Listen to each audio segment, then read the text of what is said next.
आइए सुनते हैं मुंशी प्रेमचंद के लिखे उपन्यास गबन का 10वां भाग। प्रातःकाल रमा ने रतन के पास अपना आदमी भेजा। खत में लिखा, मुझे बड़ा खेद है कि कल जल्पा ने आपके साथ ऐसा व्यवहार किया, उसे जो न करना चाहिए था। मेरा विचार ये कदापि न था कि रुपए आपको लौटा दूं। मैंने सर्राफ को ताकीद करने के लिए उससे रुपए लिए थे। कंगन 2-4 रोज में अवश्य मिल जाएंगे। आप रुपए भेज दें। उसी थैली में 200 रुपये मेरे भी थे, वो भी भेजिएगा। अपने सम्मान की रक्षा करते हुए जितनी विनम्रता उससे हो सकती थी, उसमें कोई कसर नहीं रखी। जब तक आदमी लौट कर न आया, वो बड़ी व्यग्रता से उसकी राह देखता रहा। कभी सोचता कहीं बहाना न कर दें, या घर पर मिले ही नहीं, या 2-4 दिन के बाद देने का वादा करें। सारा दारो मदार रतन के रुपए पर था। अगर रतन ने साफ जवाब दे दिया तो फिर सर्वनाश। उसकी कल्पना से ही रमा के प्राण सूखे जा रहे थे। आखिर 9 बजे आदमी लौटा। रतन ने 200 रुपये तो दिए थे, मगर खत का कोई जवाब न दिया था। रमा ने निराश आंखों से आकाश की ओर देखा। सोचने लगा, रतन ने खत का जवाब क्यों नहीं दिया? मामूली शिष्टाचार भी नहीं जानती, कितनी मक्कार औरत है। रात को ऐसा मालूम होता था कि साधुता और सज्जनता की प्रतिमा ही है, पर दिल में ये गुबार भरा हुआ था। शेष रुपयों की चिंता में रमा को नहाने खाने की भी सुध न रही। कहार अंदर गया तो जल्पा ने पूछा, तुम्हें कुछ काम धंधे की भी खबर है कि मटर गश्ती ही करते रहोगे? 10 बज रहे हैं और अभी तक तरकारी भाजी का कहीं पता नहीं। कहार ने त्योरियां बदल कर कहा, तो कच्चार हाथ गोड़ कर ले, काम ऐसे तो गवा रहिन। बाबू मेम साहब के तीर रुपया लेवे का भेजिन रहा। कौन मेम साहब? जौन मोटर पर चढ़कर आवत हैं। तो लाए रुपए? लाए काहे नहीं, पिलथी के छोर पर तो रहत हैं। दौड़त दौड़त गोड़ पिराए लाग। अच्छा, चटपट जाकर तरकारी लाओ। कहा तो उधर गया और रमा रुपए लिए हुए अंदर पहुंचा तो जल्पा ने कहा, तुमने अपने रुपए रतन के पास से मंगवा लिए ना? अब तो मुझसे न लोगे? रमा ने उदासीन भाव से कहा, मत दो। जल्पा, मैंने कह दिया था रुपए दे दूंगी, तुम्हें इतनी जल्दी मांगने की क्यों सूझी? समझी होगी, इन्हें मेरा इतना विश्वास भी नहीं। रमा ने हताश होकर कहा, मैंने रुपए नहीं मांगे थे, केवल इतना लिख दिया था कि थैली में 200 रुपये ज्यादा थे, उससे आप भेज दीजिए। जल्पा ने हंसकर कहा, मेरे रुपए बड़े भाग्यवान हैं, दिखाऊं? चुन चुनकर नए रुपए रखे हैं, सब इसी साल के हैं, चमाचम। देखो तो आंखें ठंडी हो जाएं। इतने में ही किसी ने नीचे से आवाज दी, बाबूजी, सेठ ने रुपए के लिए भेजा है। दयानाथ स्नान करने अंदर जा रहे थे। सेठ के प्यादे को देखकर पूछा, कौन सेठ? कैसे रुपए? मेरे यहाँ किसी के रुपए नहीं आते। प्यादा, छोटे बाबू ने कुछ माल लिया था, साल भर हो गए, अभी तक एक पैसा नहीं दिया। सेठ जी ने कहा है, बात बिगड़ने पर रुपए दिए तो क्या दिए, आज कुछ जरूर दिलवा दीजिए। दयानाथ ने रमा को पुकारा और बोले, देखो किस सेठ का आदमी आया है, उसका कुछ हिसाब बाकी है, साफ क्यों नहीं कर देते? कितना बाकी है इसका? रमा कुछ जवाब न देने पाया था कि प्यादा बोल उठा, पूरे 700 हैं बाबूजी। दयानाथ की आंखें फैलकर मस्तक तक पहुंच गईं। 700? क्यों जी, ये तो 700 कहता है। रमा ने टालने के इरादे से कहा, मुझे ठीक से मालूम नहीं। प्यादा, मालूम क्यों नहीं? पुर्जा तो मेरे पास है, तब से कुछ दिया ही नहीं, कम कहाँ से हो गए? रमा ने प्यादे को पुकार कर कहा, चलो तुम दुकान पर, मैं खुद आता हूँ। प्यादा, हम बिना कुछ लिए ना जाएंगे साहब, आप यूं ही टाल दिया करते हैं और बातें हमको सुननी पड़ती हैं। रमा सारी दुनिया के सामने जलील बन सकता था, किंतु पिता के सामने जलील बनना उसके लिए मौत से कम न था। जिस आदमी ने अपने जीवन में कभी हराम का एक पैसा न छुआ हो, जिसे किसी से उधार लेकर भोजन करने के बदले भूखों सो रहना मंजूर हो, उसका लड़का इतना बेशर्म हो और इतना बेगैरत। रमा पिता की आत्मा का ये घोर अपमान न कर सकता था। वो उन पर ये बात प्रकट न होने देना चाहता था कि उनका पुत्र उनके नाम को बट्टा लगा रहा है। कर्कश स्वर में प्यादे से बोला, तुम अभी यहीं खड़े हो? हट जाओ, नहीं तो धक्का देकर निकाल दिए जाओगे। प्यादा, हमारे रुपए दिलवाइए, हम चले जाएं। हमें क्या आपके द्वार पर मिठाई मिलती है? रमानाथ, तुम न जाओगे? जाओ, लाला से कह देना नालिश कर दे। दयानाथ ने डांट कर कहा, क्या बेशर्मी की बातें करते हो? जब फिर में रुपए न थे तो चीज़ लाए ही क्यों? और लाए तो जैसे बने वैसे रुपए अदा करो। कह दिया नालिश कर दो। नालिश कर देगा तो कितनी आबरू रह जाएगी, इसका भी कुछ ख्याल है? सारे शहर में उंगलियां उठेंगी, मगर तुम्हें इसकी क्या परवाह? तुमको ये सूझी क्या कि एक बारगी इतनी बड़ी गठरी सिर पर लाद ली? कोई शादी ब्याह का अवसर होता तो एक बात भी थी। और वो औरत कैसी है जो पति को ऐसी बेहूदगी करते देखती है और मना नहीं करती? आखिर तुमने क्या सोचकर ये कर्ज लिया? तुम्हारी ऐसी कुछ बड़ी आमदनी तो है नहीं। रमा को पिता की ये डांट बहुत बुरी लग रही थी। उसके विचार में पिता को इस विषय में कुछ बोलने का अधिकार ही न था। निसंकोच होकर बोला, आप नाहक इतना बिगड़ रहे हैं। आपसे रुपए मांगने जाऊं तो कहिएगा, मैं अपने वेतन से थोड़ा थोड़ा करके सब चुका दूंगा। अपने मन में उसने कहा, ये तो आप ही की करनी का फल है, आप ही के पाप का प्रायश्चित कर रहा हूं। प्यादे ने पिता और पुत्र में वाद विवाद होते देखा तो चुपके से अपनी राह ली। मुंशी जी भुनभुनाते हुए स्नान करने चले गए। रमा ऊपर गया तो उसके मुंह पर लज्जा और ग्लानि की फटकार बरस रही थी। जिस अपमान से बचने के लिए वो डाल डाल पात पात भागता फिरता था, वो हो ही गया। इस अपमान के सामने सरकारी रुपयों की फिक्र भी गायब हो गई। कर्ज लेने वाले बला के हिम्मती होते हैं। साधारण बुद्धि का मनुष्य ऐसी परिस्थितियों में पड़कर घबरा उठता है, पर बैठक बाजों के माथे पर बल तक नहीं पड़ता। रमा अभी इस कला में दक्ष नहीं हुआ था। इस समय यदि यमदूत उसके प्राण हरने आते तो वो आंखों से दौड़कर उसका स्वागत करता। कैसे क्या होगा, ये शब्द उसके एक एक रोम से निकल रहा था। कैसे क्या होगा, इससे अधिक वो इस समस्या की और व्याख्या न कर सकता था। यही प्रश्न एक सर्वव्यापी पिशाच की भांति उसे घूरता दिखाई देता था। कैसे क्या होगा, यही शब्द अगणित बगुलों की भांति चारों ओर उठते नजर आते थे।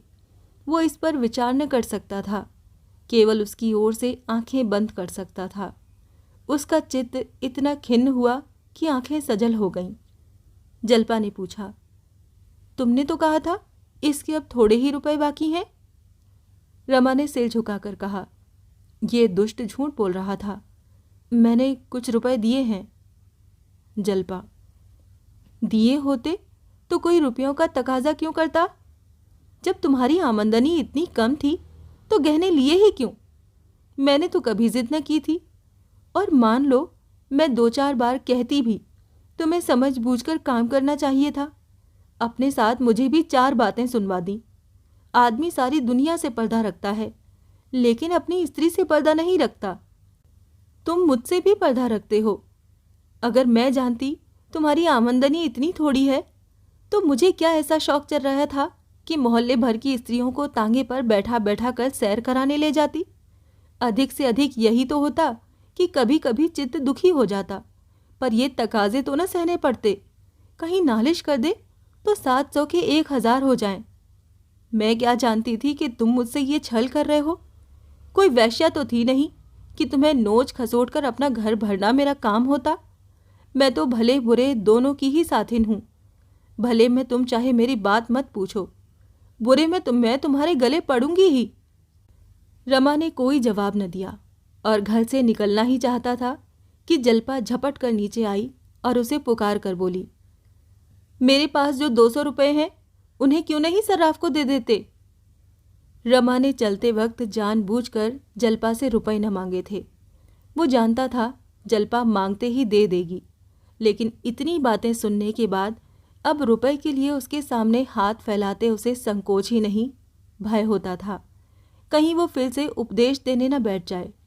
इसकी अपेक्षा आने वाली विपत्तियां कहीं हल्की थी। मगर जल्पा ने उसे पुकारा तो कुछ आशा बंधी। ठिठक गया और बोला, अच्छी बात है, लाओ दे दो। वो बाहर के कमरे में बैठ गया। जल्पा दौड़कर ऊपर से रुपए लाई और गिन गिन कर उसकी थैली में डाल दिए।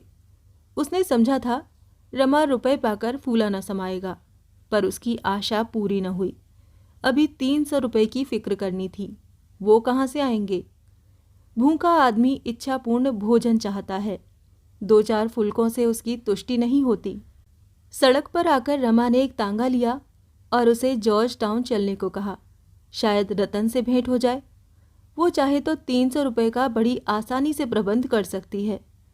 रास्ते में वो सोचता जाता था, आज बिल्कुल संकोच न करूँगा। ज़रा देर में जॉर्ज टाउन आ गया। रतन का बंगला भी आया। वो बरामदे में बैठी थी। रमा ने उसे देखकर हाथ उठाया। उसने भी हाथ उठाया, पर वहाँ उसका सारा संयम टूट गया। वो बंगले में न जा सका। तांगा सामने से निकल गया। रतन बुलाती तो वो चला जाता। वो बरामदे में न बैठी होती तब भी शायद वो अंदर जाता, पर उसे सामने बैठे देखकर वो संकोच में डूब गया। जब तांगा गवर्नमेंट हाउस के पास पहुंचा तो रमा ने चौंक कर कहा, चुंगी के दफ्तर चलो। तांगे वाले ने घोड़ा उधर मोड़ लिया। 11 बजते बजते रमा दफ्तर पहुंचा। उसका चेहरा उतरा हुआ था, छाती धड़क रही थी। बड़े बाबू ने ज़रूर पूछा होगा, जाते ही बुलाएंगे। दफ्तर में ज़रा भी रियायत नहीं करते। तांगे से उतरते ही उसने पहले अपने कमरे की तरफ निगाह डाली। देखा कई आदमी खड़े उसकी राह देख रहे थे। वो उधर न जाकर रमेश बाबू के कमरे की ओर गया। रमेश बाबू ने पूछा, तुम अब तक कहाँ थे जी? खजांची साहब तुम्हें खोजते फिरते हैं। चपरासी मिला था? रमा ने अटकते हुए कहा, मैं घर पर न था, ज़रा वकील साहब की ओर चला गया था। एक बड़ी मुसीबत में फंस गया हूँ। कैसी मुसीबत? घर पर तो सब कुशल है? जी हाँ, घर पर तो कुशल है। कल शाम को यहाँ काम बहुत था। मैं उसमें ऐसा फंसा कि वक्त की कुछ खबर ही न रही। जब काम ख़त्म करके उठा तो खजांची साहब चले गए थे।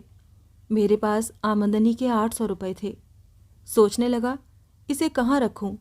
मेरे कमरे में कोई संदूक है नहीं। यही निश्चय किया कि साथ लेता जाऊँ। 500 रुपये नगद थे, वो तो मैंने थैली में रखे।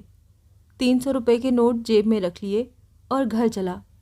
चौक में 1-2 चीज़ें लेनी थी। उधर से होता हुआ घर पहुँचा तो नोट गायब थे। रमेश बाबू ने आंखें गड़ाकर कहा, 300 के नोट गायब हो गए? जी हाँ, कोट के ऊपर की जेब में थे, किसी ने निकाल लिए। और तुमको मारकर थैली नहीं छीन ली?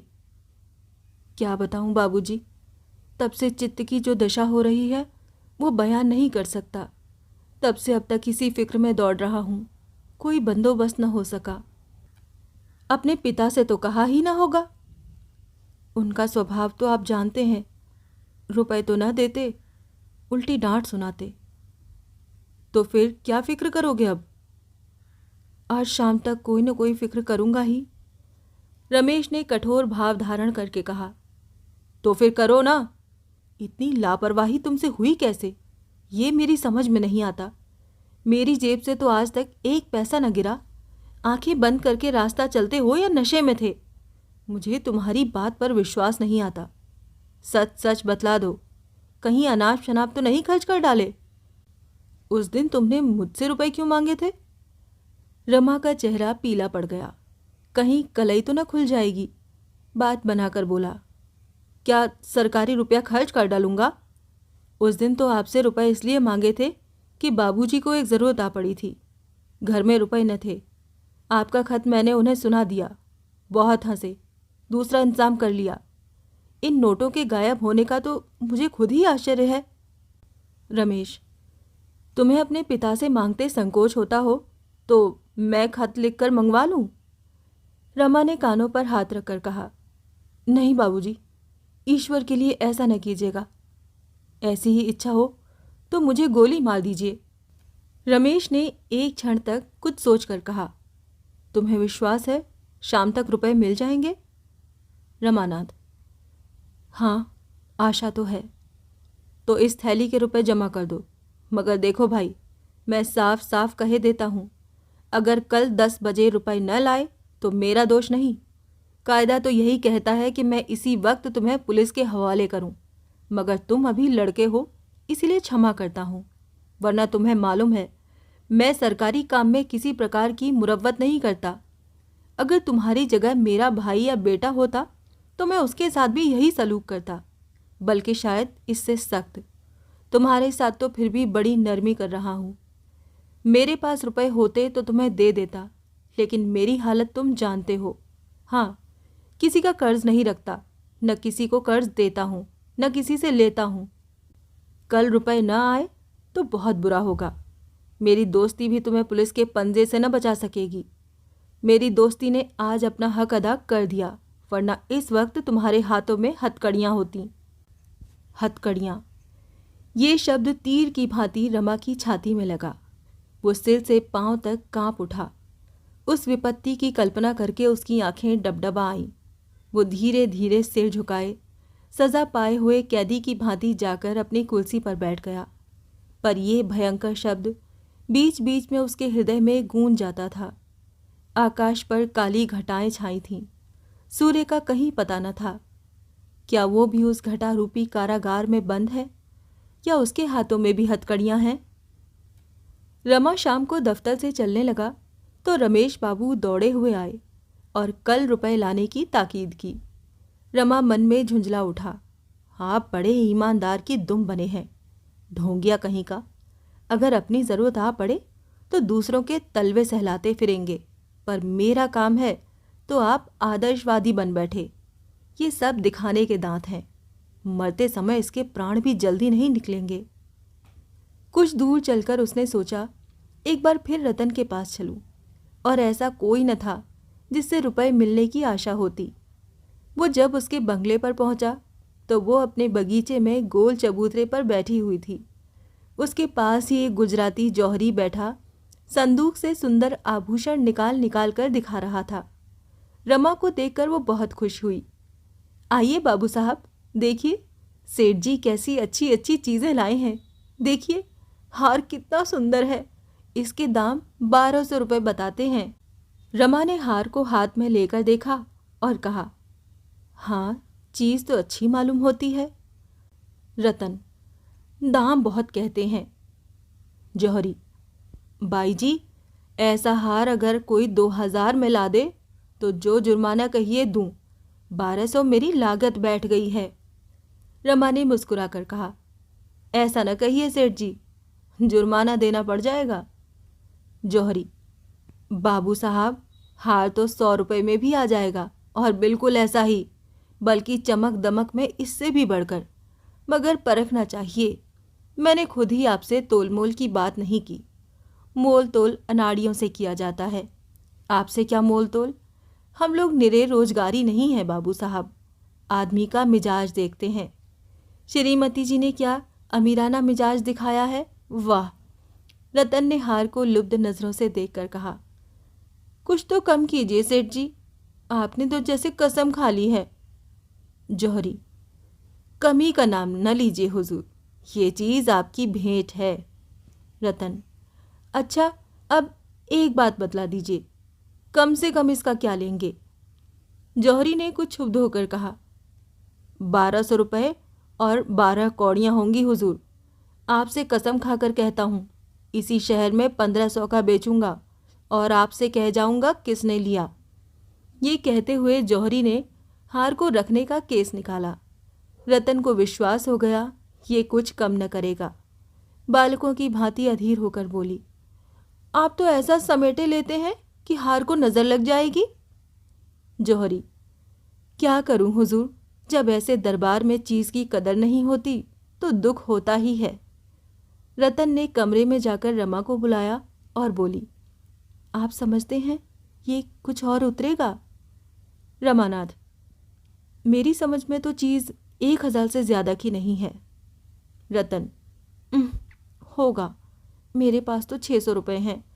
आप 400 रुपये का प्रबंध कर दें तो ले लूँ। ये इसी गाड़ी से काशी जा रहा है, उधार ना मानेगा। वकील साहब किसी जलसे में गए हैं, 9-10 बजे के पहले ना लौटेंगे। मैं आपको कल रुपए लौटा दूंगी।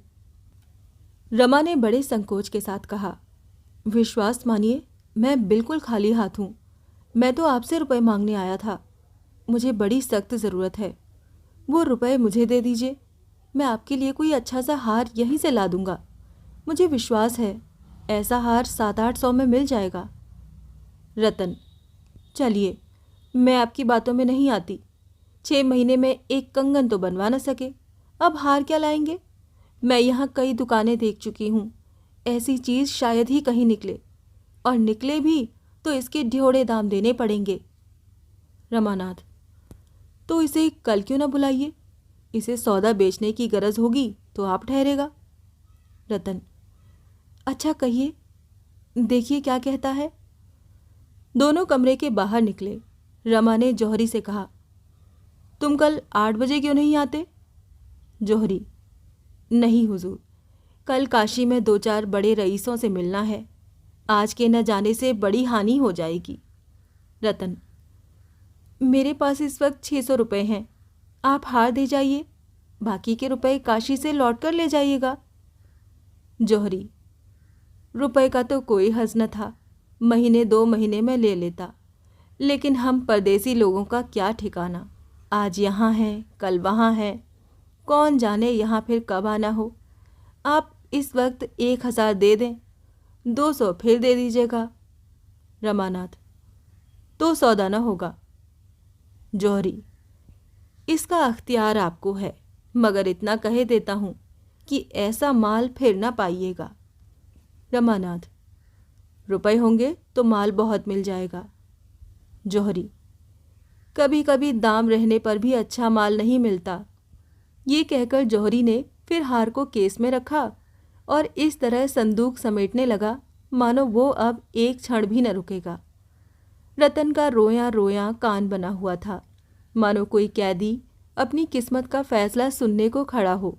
उसके हृदय की सारी ममता, ममता का सारा अनुराग, अनुराग की सारी अधीरता, उत्कंठा और चेष्टा उसी हार पर केंद्रित हो रही थी। मानो उसके प्राण उसी हार के दानों में जा छिपे थे, मानो उसके जन्म जन्मांतरों की संचित अभिलाषा उसी हार पर मंडरा रही थी। जौहरी को संदूक बंद करते देखकर वो जल विहीन मछली की भांति तड़पने लगी। कभी वो संदूक खोलती, कभी वो दराज खोलती, पर रुपए कहीं न मिले। सहसा मोटर की आवाज़ सुनकर रतन ने फाटक की ओर देखा। वकील साहब चले आ रहे थे। वकील साहब ने मोटर बरामदे के सामने रोक दी और चबूतरे की तरफ चले। रतन ने चबूतरे के नीचे उतर कर कहा, आप तो 9 बजे आने को कह गए थे। वकील साहब, वहाँ काम ही पूरा ना हुआ, बैठकर क्या करता, कोई दिल से तो काम करना ही नहीं चाहता, सब मुफ्त में नाम कमाना चाहते हैं। ये क्या कोई जौहरी है? जौहरी ने उठकर सलाम किया। वकील साहब रतन से बोले, क्यों, तुमने कोई चीज़ पसंद की? हाँ, एक हार पसंद किया है, 1200 रुपये मांगते हैं। वकील साहब, बस, और कोई चीज़ पसंद करो, तुम्हारे पास सिर की कोई अच्छी चीज़ नहीं है। इस वक्त तो मैं यही हार लूँगी, आजकल सिर की चीज़ें कौन पहनता है? लेकर रख लो, पास रहेगी तो कभी पहन भी लोगी, नहीं तो कभी दूसरों को पहने देख लिया तो कहोगी मेरे पास होता तो मैं भी पहनती।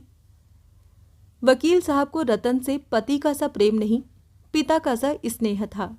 जैसे कोई स्नेही पिता मेले में लड़कों से पूछ पूछ कर खिलौने लेता है, वो भी रतन से पूछ पूछ कर खिलौने लेते थे।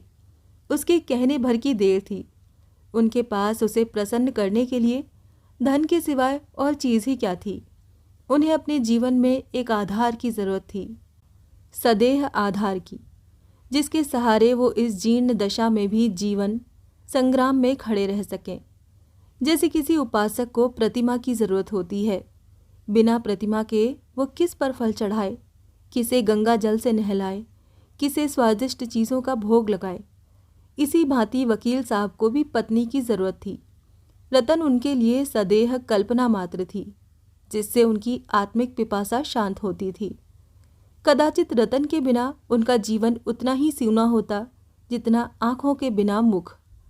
रतन ने केस में से हार निकालकर वकील साहब को दिखाया और बोली, इसके 1200 रुपये मांगते हैं। वकील साहब की निगाह में रुपए का मूल्य आनंददायिनी शक्ति थी। अगर हार रतन को पसंद है तो उन्हें इसकी परवाह न थी कि इसके क्या दाम देने पड़ेंगे। उन्होंने चेक निकालकर जौहरी की तरफ देखा और पूछा, सच सच बोलो, कितना लिखूं? जौहरी ने हार को उलट पलट कर देखा और हिचकते हुए बोला, 1150 कर दीजिए। वकील साहब ने चेक लिखकर उसको दिया और वो सलाम करके चलता बना। रतन का मुख इस समय बसंत की प्राकृतिक शोभा की भांति विहसित था। ऐसा गर्व, ऐसा उल्लास उसके मुख पर कभी न दिखाई दिया था, मानो उसे संसार की सारी संपत्ति मिल गई है। हार को गले में लटकाए वो अंदर चली गई। वकील साहब के आचार विचार में नई और पुरानी प्रथाओं का विचित्र मेल था। भोजन वो अभी तक किसी ब्राह्मण के हाथ का भी न खाते थे। आज रतन उनके लिए अच्छी अच्छी चीज़ें बनाने गई। अपनी कृतज्ञता को वो कैसे जाहिर करे?